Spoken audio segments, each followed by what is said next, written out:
Did you know that you can be great at updating documents without too much effort? Version control, keeping documents up to date. I know it all sounds like a lot. What's worse, doing this whole update thing can really mess with your other tasks, which probably keeps piling up. But I promise it doesn't have to be this way. Hello guys, this is Duilio here, but you can call me Dewey or Dewey, and welcome to this video series about creating game design documents. We are here to learn how to create a usable, organic, and outstanding GDD. Finally, we have reached the last video in the series. I already covered all I wanted to tell you, but I can't leave without discussing a little bit about updating documents. If you missed the previous videos, by the end of this one I will direct you to the list that includes everything we have covered so far. Today I recommend you watch video number 7, the one about creating a GDD and a control document, so here is a card for context.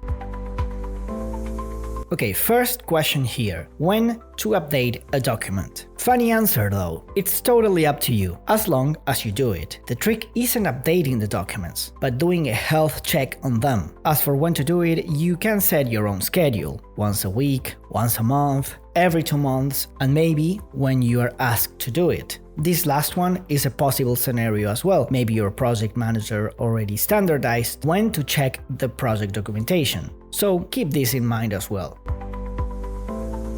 Another question I asked myself many times is how to make sure everyone in the team knows that the documents are being health checked. The answer lies in our control document. If you remember that video, or you watched it before this one for context, you probably also remember that we can add as many columns as we want to the control document. As many as we need, or as many as the project needs. In this case, what I like to do is add a column for last update and a column for last review. The dates will probably not be the same, as you will not update a document every time you review it. So whenever you have your health check scheduled, you will change the date on the last review. However, remember to work professionally. It may sound like a silly piece of advice, but still I feel the moral obligation of disclosing this. There's no point in changing the date without actually checking your documentation. Really take the time to make sure that documentation is still relevant and useful. Otherwise, believe you me, the GDD will become a living graveyard.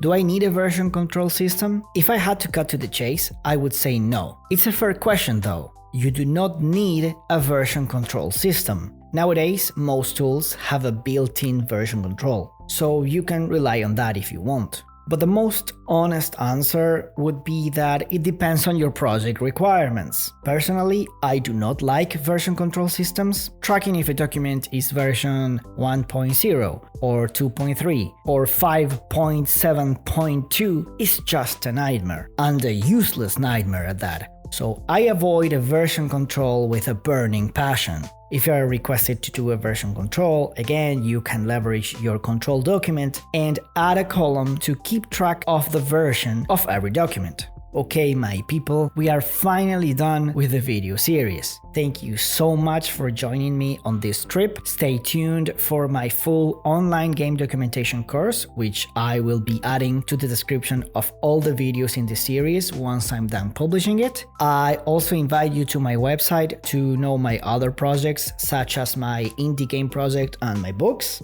As always, if you missed the previous videos, I am leaving here a link to the entire list for this video series so you can have a better grasp of everything we covered here.